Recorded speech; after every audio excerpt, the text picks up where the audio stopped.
Maybe you could put some rumors or gossip I've heard to rest and help me straighten this out, that she was much more thinking that George Bush should run for governor of Texas if he was so inclined, because she had serious doubts about it, not in 1990, 1994, and that Jeb Bush seemed to be the one more destined for higher things. Is that true?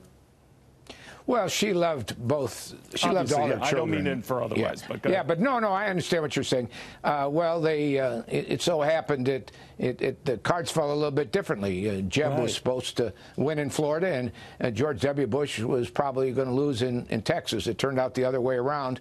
But she felt, as she felt great when President Bush 43 won, she also felt very bad when Jeb lost, and it didn't work out quite the way it thought it would be. But she might have opined with them about who should do it, but once they made the decision, she was all in, and she was all in with great force. Let me get a sense, too, of the Bush family and its responsibility. There's been a lot of talk about how they perceive this president, and obviously they developed very close ties with the Clintons, and that surprised a lot of folks.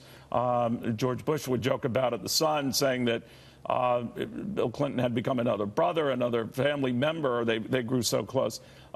With Donald Trump, I was thinking that maybe it wasn't so close. Then I'm listening to Maria Bartiromo's interview with George and Laura Bush, and out popped this startling revelation on the part of Laura Bush about Melania Trump. I want you to listen to this. But I've met Melania. She invited me to tea at the White House. And she's a beautiful woman and very, very lovely. So are you, honey. Oh, thank you, darling.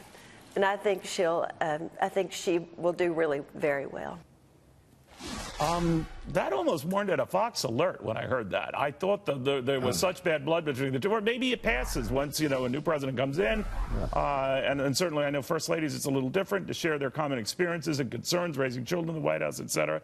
Well, what did you make of that? Did you know, for example, that Laura Bush had, in fact, met with Melania? I didn't know that. It doesn't surprise me, though, Neil. Yeah. The Bush family is very inclusive, and they don't put a Democrat or Republican on a lot of their relationships.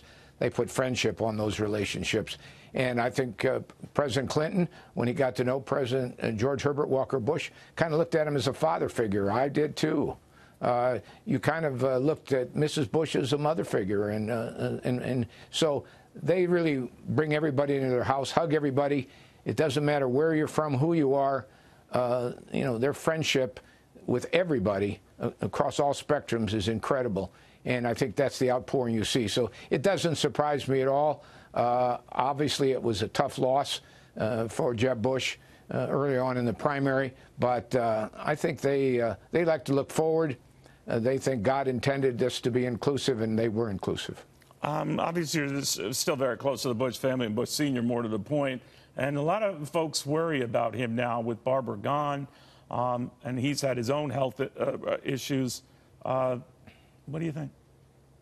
Well, he's met those challenges on his own health in an unbelievable pace. Indeed. And he's a fighter. He's a fighter in World War II. He's a fighter for America in the Gulf War. He was a fighter all his life.